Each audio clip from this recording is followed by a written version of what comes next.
भक्तन की, श्री वृंदावन धाम की, सद्गुरुदेव भगवान की।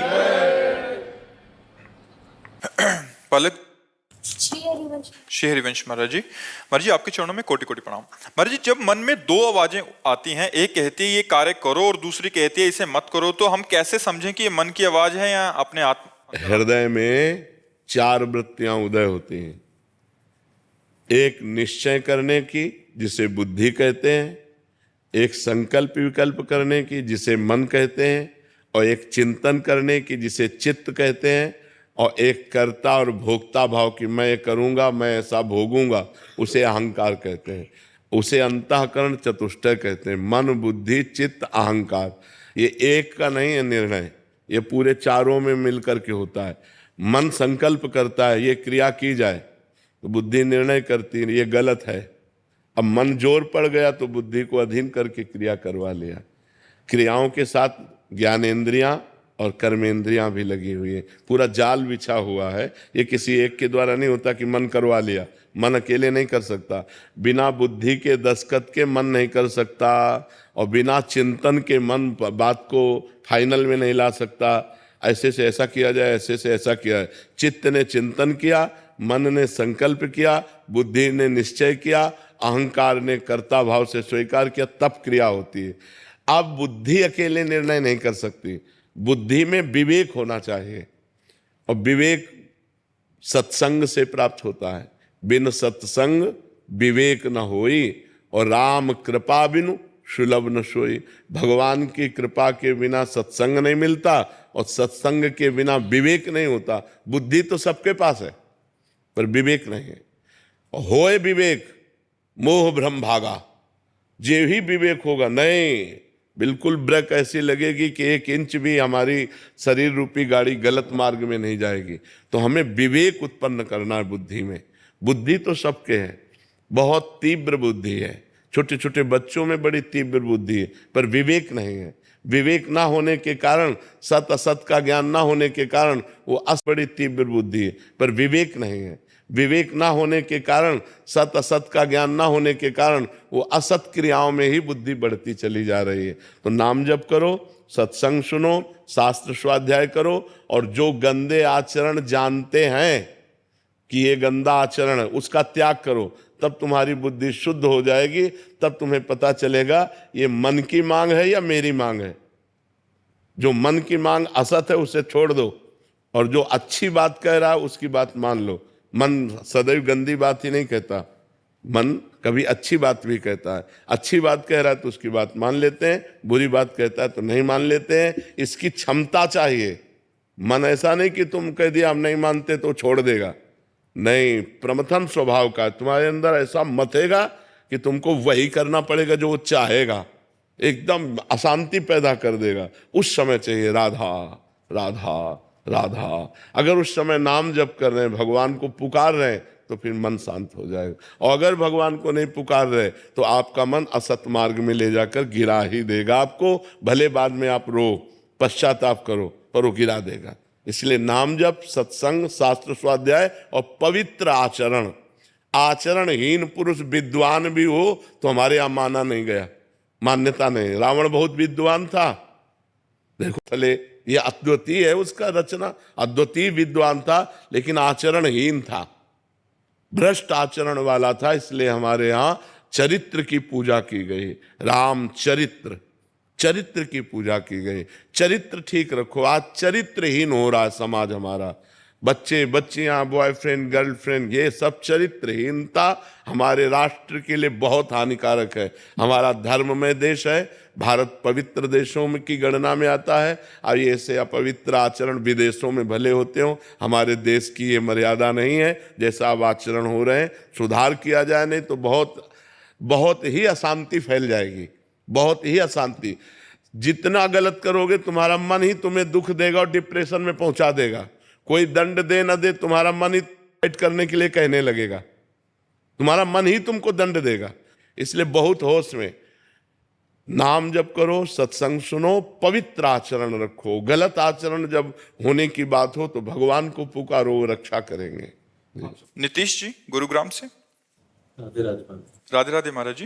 महाराज जी, मैंने जीवन में जो भी भक्ति की वह किसी ना किसी इच्छा की पूर्ति हेतु की। आपसे नाम जप की महिमा सुनी तो उसे भी लो वर्ष आरंभ किया। अब मन में ये भाव उठता है कि अपने प्रभु की निष्काम भाव से आराधना कब कर पाऊंगा और कैसे कर पाऊंगा। जब हम ये रहस्य समझ जाएंगे, बड़े बड़े नहीं समझ पाते हैं और चूक करते रहते हैं। आप तो गृहस्थी में हैं, बड़े बड़े साधकों से भी चूक हो जाती है। हम जब कोई कामना करते हैं, कोई संकल्प करते हैं तो अज्ञान ही होता है। परोपकार का संकल्प करते हैं तो ये भी अज्ञान है। समझ में आएगा तब जब हमें शुद्ध ज्ञान हो जाएगा। सबसे बड़ा परोपकार है अपने को संकल्प रहित कर लेना, अपने को कामना रहित कर लेना। क्योंकि सामने चराचर जगत में एक सच्चिदानंद भगवान के सिवा कोई नहीं है। बहुनाम जन्मनावंते ज्ञानवान माम प्रपद्यते वासुदेवा सर्वमित सा महात्मा सुदुर्लभा। वासुदेव का क्या उपकार करोगे? वासुदेव ही स्वयं सब रूपों में बना, ये तुम जान लो, यही तुम्हारा उपकार हो जाएगा। भगवान ही चराचर जगत में अपना रूप धारण किए हुए विराजमान है। वो अपने आप का सृजन कर रहा है, अपने आप का पालन कर रहा है, अपने आप का संहार कर रहा है। ये तुम जान लो, यही परोपकार हो जाएगा। इस परोपकार शरीर का, अब ये दोबारा जन्म न ले, ये परम पद को प्राप्त हो जाए। क्या कामना करोगे? रुपया जितना एकत्रित होगा मरने के बाद 1 रुपया जाएगा क्या? शरीर जाएगा क्या? संबंधी जाएंगे क्या? यहाँ का जितना भी पद प्रतिष्ठा जाएगा क्या? विवेक वही है जो परिणाम को देखता है। विवेक वही है जो परिणाम को देखता है। अविवेक वही है जो वर्तमान के भोग को देखता है। तो जब नाम जप करोगे और सत्संग सुनोगे तो विवेक का प्रादुर्भाव होगा। विवेक मोह का नाश करेगा और मोह ही समस्त भोगों की लालसा की जड़ है। मोह ही आवागमन की जड़ है। मोह मूल बहुशूल प्रद त्यागो तम अभिमान भजो राम रघुनायक कृपा सिंधु भगवान। जब तक मोह का त्याग नहीं होगा तब तक नहीं। संकल्पों का त्यागी ही ज्ञानी है, भक्त है, योगी है। कोई संकल्प नहीं। यंत्रवत शरीर से गुणानुगुण वर्तनते, चेष्टाएं हो रही, लेकिन संकल्प का त्यागी जब तक नहीं है तब तक बंधन है। संकल्प का बंधन है। किस बात का संकल्प? एक परमात्मा ने संकल्प किया, उसी संकल्प में आप अपना संकल्प मिला दीजिए। एको हम बहुश्यामा। उस परमात्मा ने संकल्प किया, एको हम बहुश्यामा, मैं एक बहुत रूपों में हो जाऊं, वही तुम हो, तत्त्वमसि। किस बात का संकल्प? कैसा संकल्प? क्या परोपकार? क्या उद्धार? खेल हो रहा है, आप प्रश्न कर रहे हैं, इधर से उत्तर हो रहा है, वही प्रश्न करता है, वही उत्तर दे। केवल द्वैत की लीला हो रही है। विराजमान तो एक है, एक वो ब्रह्म द्वितीयो नास्ति, दूसरा कोई है नहीं, किसको उपदेश करे? तो जैसे प्रश्नकर्ता लीलावत प्रश्न कर रहा है, ऐसे उत्तर के रूप में भी लीलावत उत्तर हो रहा है। लेकिन प्रश्नकर्ता और उत्तरकर्ता दोनों एक ही हैं, किंचन मात्र भी अंतर नहीं है। वही परमात्मा प्रश्न करता है, वही परमात्मा उत्तर दे रहा है, बस केवल लीला द्वैत की हो रही है। तो जब तक कामनाएं हैं, संकल्प हैं, तब तक परमात्मा साक्षात्कार नहीं है।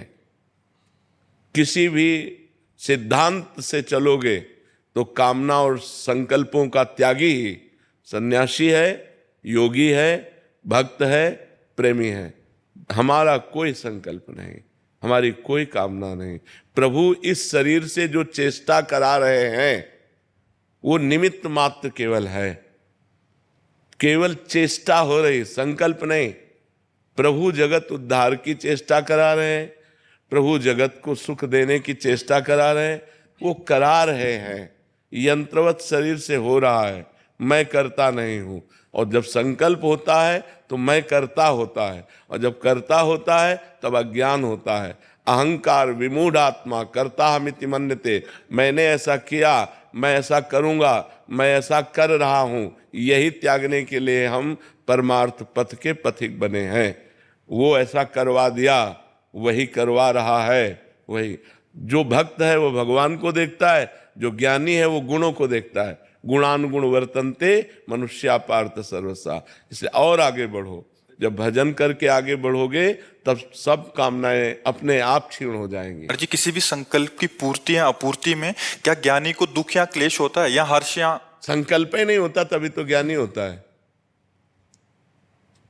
संकल्प तो अज्ञान की धरा में होता है, संकल्प ही नहीं होता है। और उसके द्वारा जो करवाया जा रहा है उसमें उसको क्लेश होगा? नहीं, न सुख न क्लेश, न नहीं, बिल्कुल नहीं। न कोई सुख है और न कोई उसको दुख है। वो सुख दुखे समय कृत्वा लाभा लाभो जया जयो। जय और पराजय में, सुख और दुख में, लाभ और हानि में समान समान जिसकी वृत्ति, वही जीवन मुक्त महापुरुष है, जिसकी समान समता में वृत्ति है। निरपेक्षम मुनिम शांतम निर्वैरम समदर्शनम तब अनुब्रजाम्यहम नित्यम पुरेत्यंगुरेणु भी। जो किसी की अपेक्षा नहीं रखता, जो मननशील है, जो हर समय द्वंद्वों से परास्त नहीं होता, द्वंद्वों में विजय को प्राप्त होकर शांत रहता है। शांतम समदर्शनम, सब जगह एक ही परमात्मा को देख रहा है। निर्वैरम, कहीं किसी से कोई राग नहीं, कोई द्वेष नहीं, कोई वैर नहीं, ऐसा महात्मा होता है जहां किंचन मात्र भी कोई संकल्प नहीं, कोई विकल्प नहीं। इस बात को हमें समझना होगा, इस बात को हमें समझना होगा कि हमें किसी का उद्धार नहीं करना है। सब भगवान विराजमान है, ये हमें देखना है। सब ब्रह्म विराजमान है, ये हमें देखना। सर्वम खलमिदम ब्रह्म ने नानास्ति किंचन, इनका उद्धार नहीं करना है। कब हमारी दृष्टि ऐसी हो जाती है कि ये सब इनका उद्धार करेंगे? जब स्थूल सूक्ष्म कारण तीनों शरीरों का त्याग हो जाता है। जीते जी जीवन मुक्त, देह सहित होने पर भी देह रहित विदेह, तब ये संसार चक्र से मुक्त हो जाता है। इसमें डट के भजन की आवश्यकता है, एकांत सेवन की आवश्यकता है। अपनी नाम प्रतिष्ठा और समाज प्रियता से बच करके जो एकांत सेवन करता है वही इस रहस्य को जान पाता है, नहीं इसी में फंसा रहता है। समाज उद्धार नहीं हो रहा है, समाज उद्धार पहले ही हो चुका है। ये सब भगवान है। हमको अपनी दृष्टि में भक्त देखता है। उमा जे राम चरण रत विगत काम मद को निज प्रभुमय देखें जगत। ये हमारी दृष्टि है, हमारी दृष्टि। निज प्रभुमय देखें जगत, कैसन करे विरोध, मेरा प्रभु ही सब रूपों में। तो बोले फिर ये क्या कर रहे हो? कराया जा रहा है, ये हो रहा है, एक लीला विनोद हो रहा है। जैसे उसकी लीला से सृजन हो रहा है, पालन हो रहा है, संहार हो रहा है, ऐसे उस इस लीला पूर्वक वो यहाँ से उपदेश दिलवा रहा है। उनको सामने वाले कह रहे हमें बड़ा लाभ मिल रहा है। ये केवल एक लीला विनोद है। लाभ क्या? वो सच्चिदानंद परमात्मा सी राम में सब जग जानी, करो प्रणाम जोरी जुग पानी। जब तक हमारे अंदर संकल्प विकल्प है तब तक हमें सावधान रहना चाहिए। अभी हमने त्रिगुण का वाद नहीं किया। जब तक त्रिगुण का वाद नहीं होगा तब तक परमात्मा स्वरूप में स्थिति नहीं होगी। अपनी स्थिति को ब्रह्मबोध में लाए और जीवन मुक्त अपने को बनाए तो सब जीवन मुक्त है, दूसरा कोई है ही नहीं। जब तक ये ज्ञान नहीं होगा तब तक बात नहीं बनेगी। अब लीला में नहीं बताया जाता कि जैसे लीला में अभिनय राजा का कर रहा है तो पूरा राजा का ही रोल कर रहा है। वो थोड़ी कहेगा सुन लीजिए मैं राम कुमार नाम का एक आदमी हूं और मैं आपके सामने 2 घंटे राजा का रोल। ऐसे यहाँ रोल हो रहा है। कोई पापी का रोल कर रहा है, कोई पुण्यात्मा का रोल कर रहा है, कोई उपदेशक का रोल कर रहा है, कोई उपदेश सुनने का रोल कर रहा है। वो एक ही परमात्मा है। वासना वासुदेवस्य वासितम भुवनत्रयम सर्वभूत निवासोस्मि वासुदेव नमोस्तुते। वो एक वासुदेव परमात्मा विराजमान है। जब तक ये ज्ञान नहीं हुआ तब तक वो अज्ञानी है। मत्ता परतरम नान्यत किंचिदस्ति धनंजय। हे धनंजय, किंचन मात्र भी मेरे सिवा और कुछ नहीं है। यही हमें जानना है, हमें जानना है। हम सेवक हैं, हम शिष्य हैं, हम अज्ञानी हैं, हमें जानना है। और जब हम जान गए तो जानत तुम्हें तुम्हें हो जाए। वो ब्रह्मविद हो गया। ब्रह्मविद, जो ब्रह्मविद है वो ब्रह्मयु भवति। ब्रह्मविद ब्रह्मयु भवति। और जब ब्रह्मयु भवति तो सर्वं खलमिदं ब्रह्म, सब कुछ ब्रह्म है, सब ब्रह्ममय। किसको? उपदेश के। उसके अंदर उपदेश का भी संकल्प नहीं होता। प्रश्नकर्ता से प्रश्न हुआ, उपदेश शुरू हो गया। जो हुआ उसमें वो करता नहीं है, हो रहा है। स्वाभाविक गुणानुगुण वर्तनते, गुणों से गुण हो रहा है, पर यहाँ तक पहुँचने के लिए बहुत भजन की आवश्यकता है। अभी जो आपका प्रश्न है कि हमारे अंदर आज तक जो भक्ति हुई वो सकामता पूर्वक हुई, तो सबकी भक्ति सकामता से ही प्रारंभ होती है और निष्कामता में पूर्ण होती है। खूब नाम जप करो, अच्छे आचरण करो, पाप आचरण ना करो, तो धीरे धीरे निष्काम होते चले जाओगे। आपको खुद ज्ञान होने लगेगा, मैं क्यों भगवान से संसार की वो वस्तुएं मांगूं जो मेरे साथ नहीं जाने वाली। मैं क्यों मांगूं भगवान से वो वस्तुएं, क्यों मांगूं जिनके द्वारा हमारा कोई लाभ नहीं मिल रहा। अभी मैंने भगवान से मांगा कि हे नाथ मेरा एक काम बन जाए, और शाम के मर गए। तो हम ये मांगते कि हे नाथ आप मिल जाते, आपका भजन बन जाए। हे नाथ मैं ऐसा समय हमें दो कि अभी तक तो मैं प्रपंच में व्यतीत करता रहा, अब मैं आपका भजन कर लूं, अब आपको पुकारूं, आपका चिंतन करूं। प्रभु मेरे को वो क्षमता दीजिए जिससे मैं आपके संतों की सेवा कर सकूं, आपके भक्तों के संग कर सकूं, आपका नाम जप कर सकूं और आपके लिए अपने कर्तव्य कर्म को करूं। किसानी, व्यापार, नौकरी, समाज सेवा, चाहे जिस पद में हो, चाहे जो जिस नेता पद में हो, वो सब समाज सेवा है। वो भगवत भक्ति के भाव से करे तो वो भगवान को ही प्राप्त होगा। जब युद्ध करते हुए भगवान को प्राप्त हुआ जा सकता है तो सेवा करते हुए क्यों नहीं। मां मनुष्मर युद्ध च भगवान करे, मेरा स्मरण करते हुए युद्ध। तो युद्ध का तात्पर्य अपने कर्तव्य का पालन पोषण।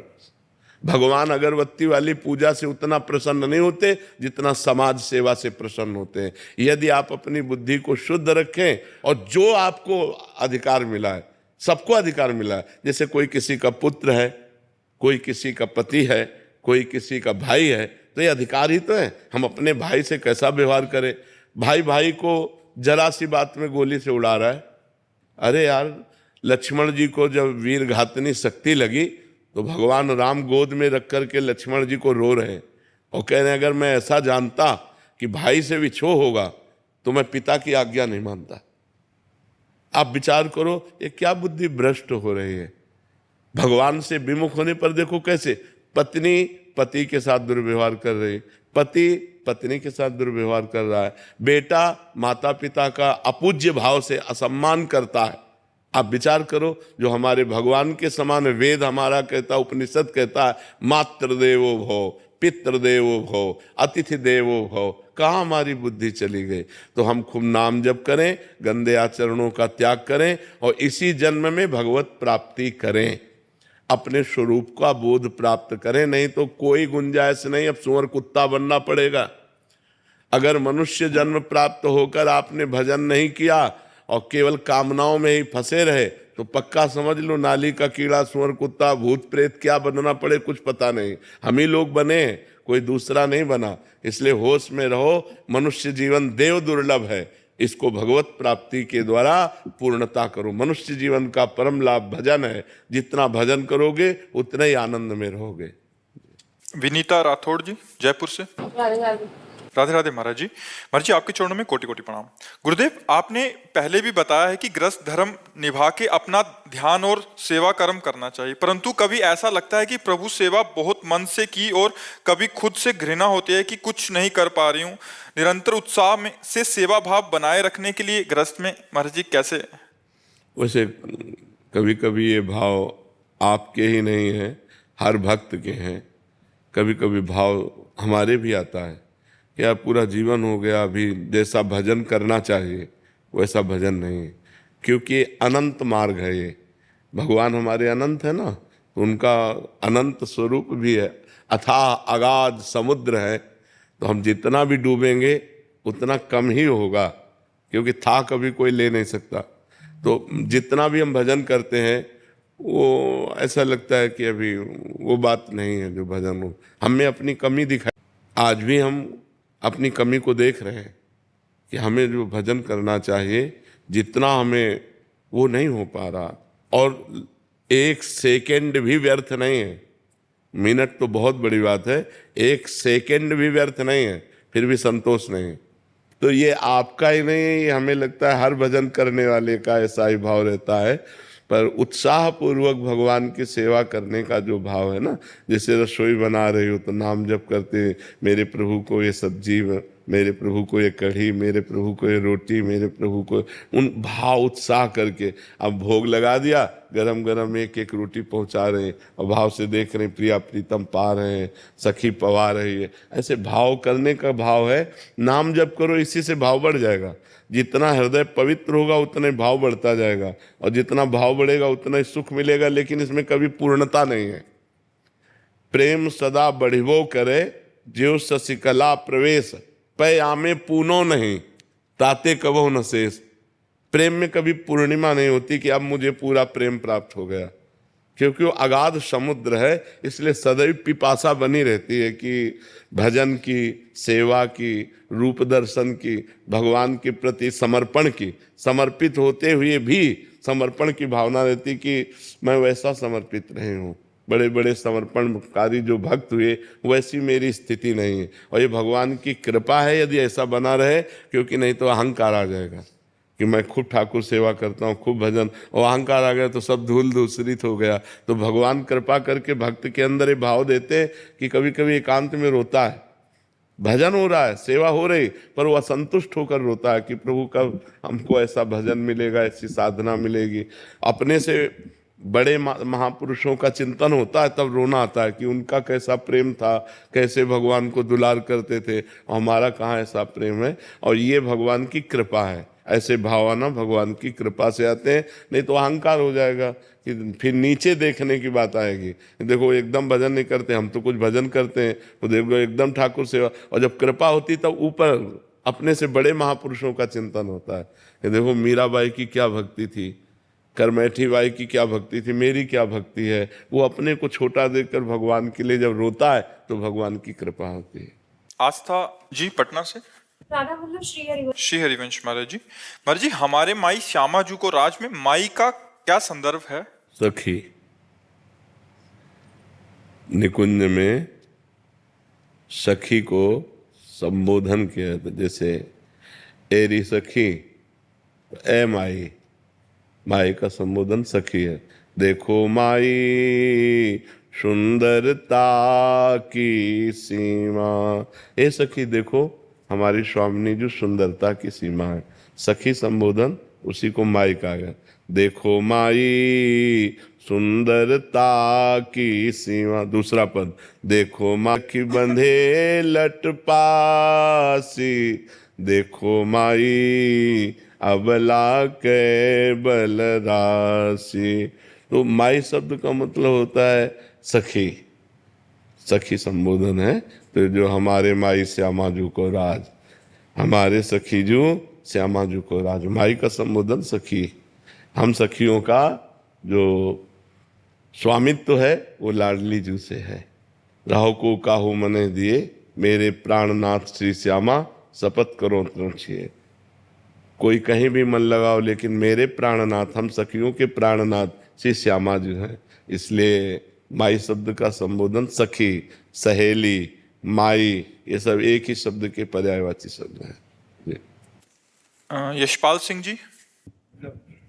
महाराज जी, आप कह रहे हैं कि आप यहीं राधा वल्लभ जी प्रांगण में इनकी ड्यूटी लगती है, वहां कभी कभी महाराज जी बहुत ज्यादा भीड़ हो जाती है, तो व्यवस्था को संभालने के लिए थोड़ी सख्ती करनी पड़ती है और थोड़ा खींच के या धक्का मार के बाहर निकालना पड़ता है। महाराज जी, कई बार मतलब मन को बाद में बहुत ठेस होती है, कहीं ये पाप तो नहीं कर रहा मैं, क्योंकि नहीं, आप व्यवस्था ठीक करने के लिए कर रहे हैं, किसी को कष्ट ना हो जाए आप इसलिए कर रहे हैं, तो कोई अपराध नहीं है।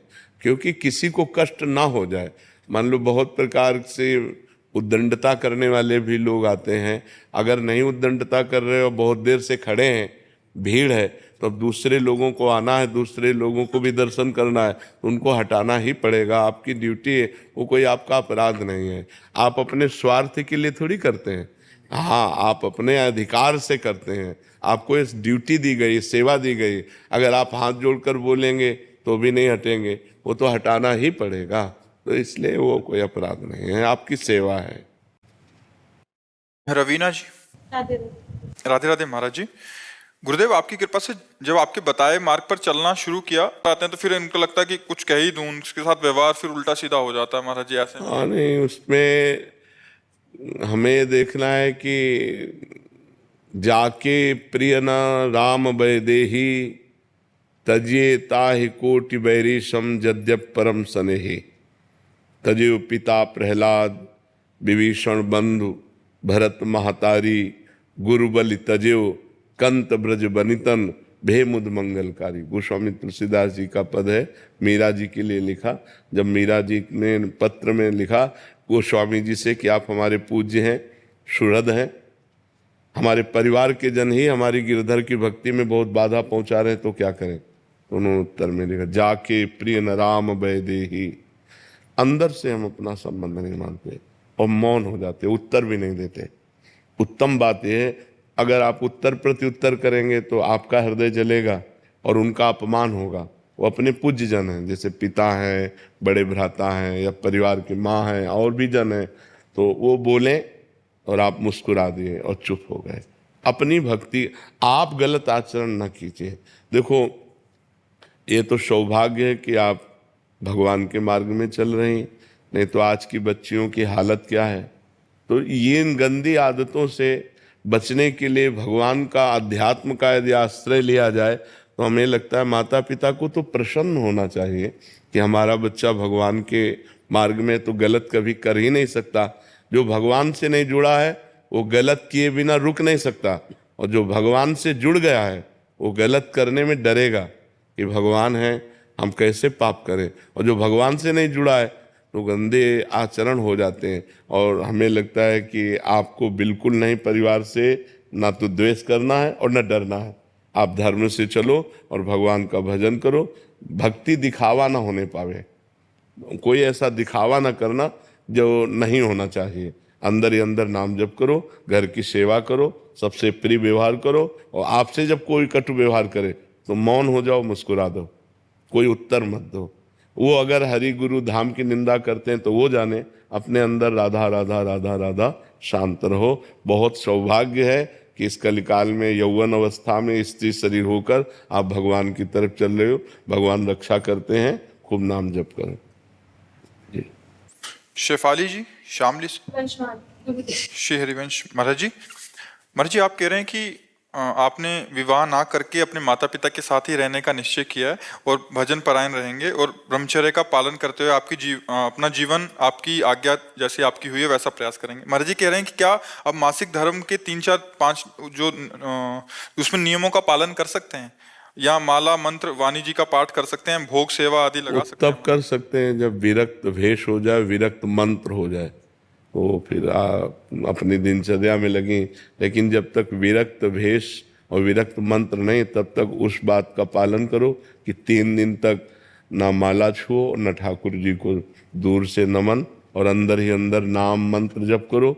जो तुम्हें पाठ याद हो वो गा लो, या फिर मोबाइल से देख के गा लो। ग्रंथ मत छुओ 3 दिन, और जब पवित्र हो जाए तो फिर करो, और आगे चलकर विरक्त मंत्र आदि मिल जाए। करता हूँ, राम नाम जपते हुए थोड़ी देर के पश्चात नेत्रों से आंसू बहने लगते हैं। जब रोना बहुत अधिक आने लगता है तब मेरी आंखें बंद करके राम नाम जपने की कोशिश करता हूँ। राम नाम जपते जपते मुख से राधा नाम निकलने लगता है, आपकी छवि दिखाई पड़ती है, रोना आता है, शरीर में कंपन सी लगती है, चेहरे में मुस्कुराहट सी महसूस होती है। गुरुदेव, इस बात का क्या संकेत है? सतोगुण बढ़ रहा है, सतोगुण बढ़ रहा है, सात्विक भाव बढ़ रहे हैं।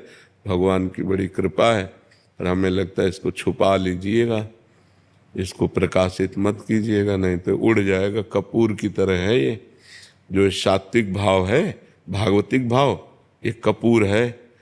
कहीं ना, मतलब यहाँ तो ठीक है, आप अपनी बात पूछ लिए, इसके बाद मान लो आप कभी रो रहे हैं और आपसे कोई देखा कि आप क्यों रो रहे हैं, तो आपको उल्टा बोलना है, हमारा माथा दर्द कर रहा है आज, हमारा मन संतुष्ट। ये नहीं कहना कि मैं भगवान राम का नाम ले रहा हूँ, राम नाम अंकित कर रहा हूँ, राम नाम लेने से मुझे रोना आ रहा है, ऐसा कभी नहीं होना चाहिए। इसे छुपाओ। ये बड़ी कृपा से जन्म जन्मांतरों के पुण्य जब एकत्रित होते हैं तब ऐसा हृदय होता है कि हम भगवान का नाम लेते हुए रोएं, हम भगवान का मानसिक चिंतन करें।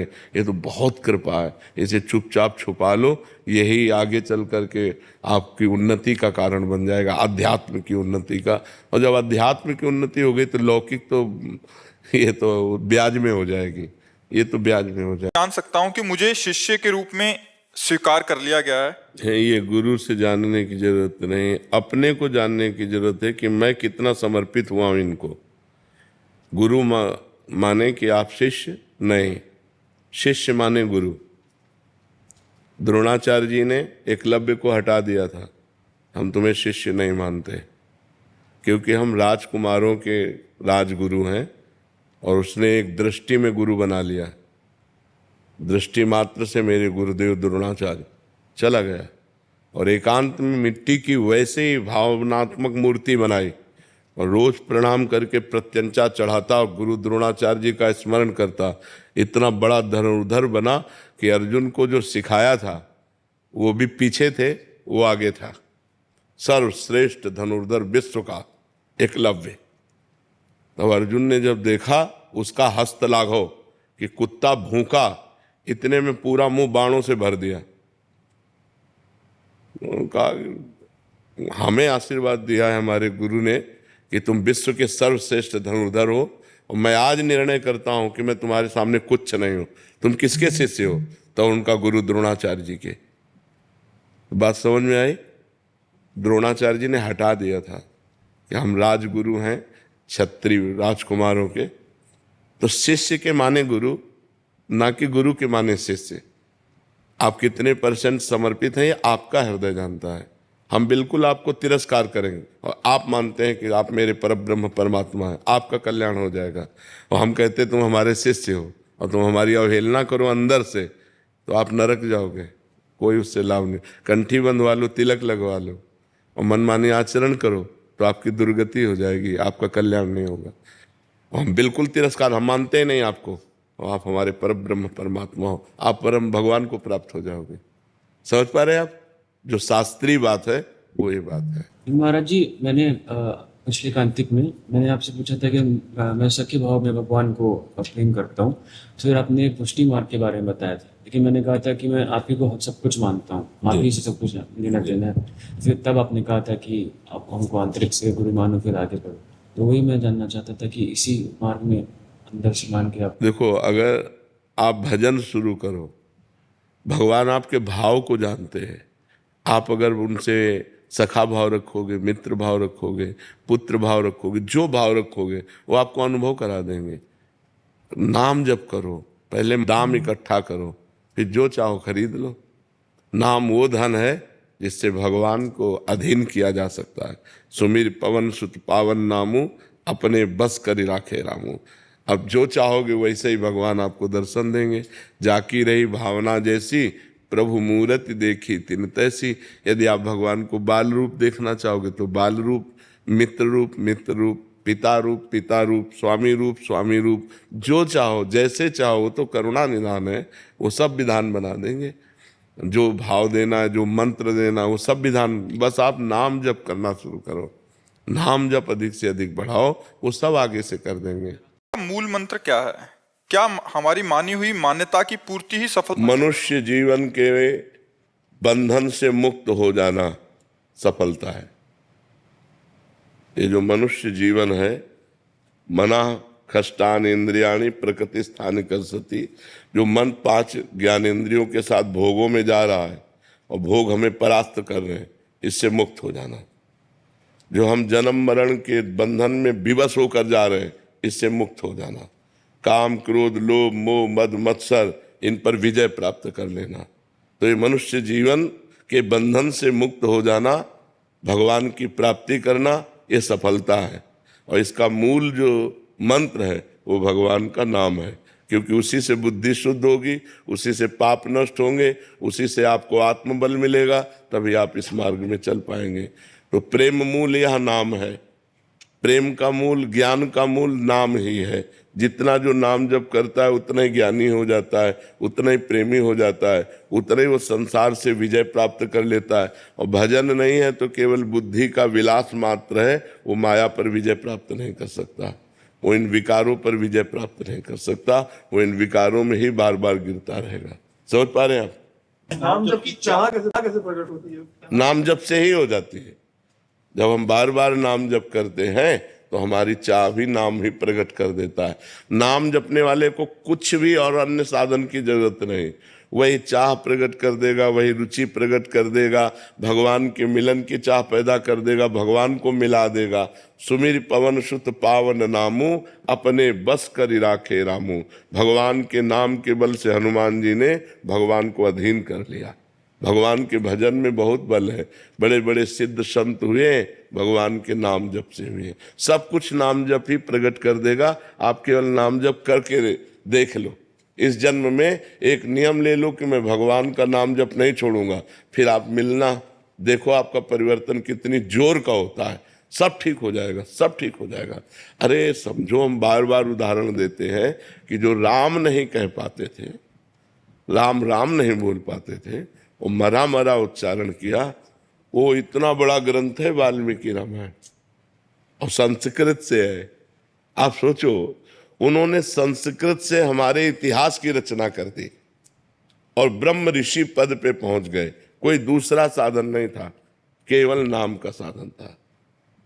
केवल भगवान के नाम से ध्रुव संगलान जप्यो हरि नाऊ, पायो अचल अनुपम ठाऊ।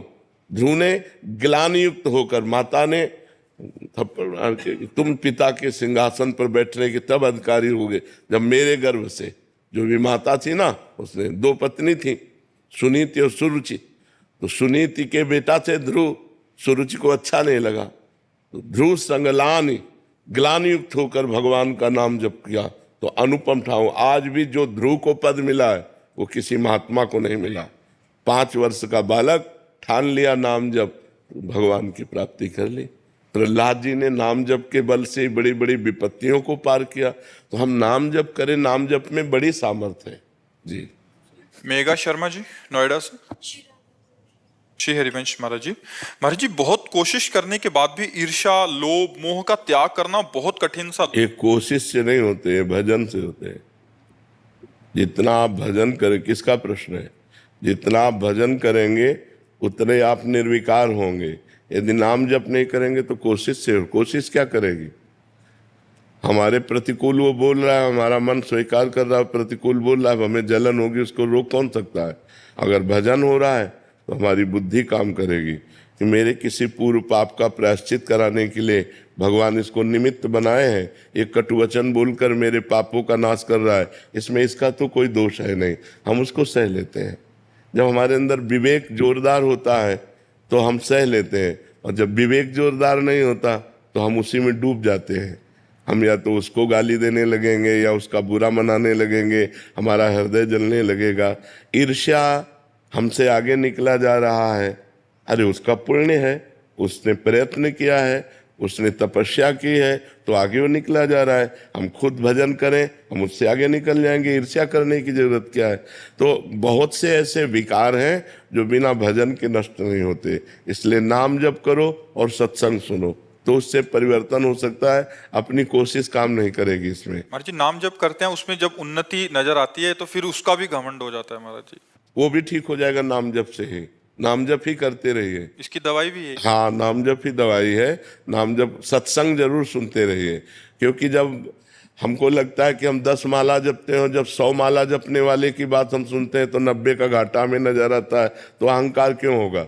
जब हम सत्संग सुनते हैं तो बड़े बड़े संतों के चरित्र बात, बड़े बड़े भक्तों के चरित्रों की बात जब आती है, उनका जब भजन हम देखते हैं तो हमारा भजन क्या है उनके सामने। तो भजन का अहंकार नष्ट हो जाता है भक्त चरित्र सुनने से, सत्संग सुनने से, महापुरुषों के पावन चरित्रों को पढ़ने से हमारा भजन का अहंकार। और अगर ना भी पढ़ो तो भजन ही अहंकार को नष्ट कर देगा। तुम्हारे हृदय में जलन होने लगेगी कि मेरे से ऐसा क्यों हो रहा है, कि मैं, मेरे से एक बड़े भक्त हैं, मैं ऐसा क्यों कर। तो वो अंदर ही अंदर नाम जप आपके हृदय में जो अहंकार उत्पन्न होगा उसको गला देगा।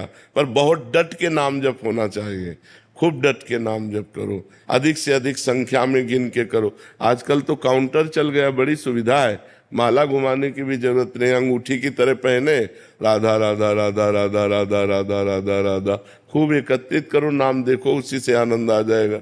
पहले शर्म लगती है ना, माला झोली ऐसे, जैसे ऑफिस जाने वाले नए बच्चे ऐसे, तो अंगूठी की तरह आता है, उसको पहन लो, कोई जानेगा ही नहीं, अपना धीरे धीरे नाम जप कर रहे हैं, वो अच्छा रहता है। नाम जप की संख्या बढ़ाने में, जैसे ये बच्चा पहने तो है ये अंगूठी की तरह पहले, ये देखो अब बस अपना नाम जप चल रहा है, तो इसमें संख्या नोट हो जाती है तो और उत्साह बढ़ता है कि यार 10,000 नाम हो गए, 20,000 नाम हो गए, कल हमने 25 जपा था, आज हम 30 जपेंगे। तो इससे हमारी नाम में, और ये पक्की बात हमारी, आप मान लो भाव से, कुभाव से, श्रद्धा से, अश्रद्धा से, जैसे भी नाम जप करोगे आपका परम मंगल होगा। और जहाँ कोई साथ नहीं देने वाला होगा वहाँ नाम साथ देगा, पक्का विचार मान ली। यहाँ कोई प्यार नहीं करता, कोई प्यार नहीं करता।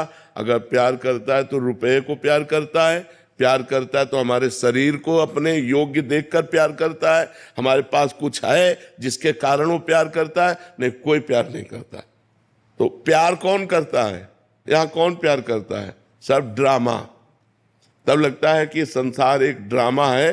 तुम्हारे पास रुपया ना हो, तुम्हारा शरीर काम लायक ना हो, तो कोई तुम्हें पूछेगा नहीं। अगर तुम रोकोगे भी ना 2 मिनट की बात कर लो तो कहेगा हमारे पास समय नहीं बात करने। सत्यता में प्यार कोई नहीं करता। प्यार अगर करने वाले हैं तो एक भगवान है। तो हम इसीलिए कहते हैं नाम जप करो, हर परिस्थिति में वो जगत का मालिक जब तुम्हारा सहयोग देगा तो कोई तुम्हें परास्त नहीं कर पाएगा। यहाँ तो सब नाटक चल रहा है। जरा सा स्वार्थी के लिए भाई भाई की हत्या कर रहा है, अपनी वासनाओं की पूर्ति के लिए पति पत्नी की हत्या कर रहे, पत्नी पति की हत्या कर। क्या संसार में प्यार है? प्यार तो एक मात्र भगवान से, वही रक्षा करेंगे। नहीं, कोई भरोसा नहीं है कि कौन हमारा है। यहाँ संसार एक ऐसा भयावह दृश्य है कि यहाँ पता ही नहीं लगता कि हमारा है कौन। चीजें अनुभव से समझ आती हैं, पर जब तक अनुभव होता है तब तक बहुत देर हो चुकी है। ऐसा लगता है कि इससे ज्यादा कोई प्रेम ही नहीं करता, और जब तक उसकी हकीकत समझ आती है तब तक तो भगवान का नाम, भगवान ही एक ऐसे प्रेमी है जो हर परिस्थिति में प्यार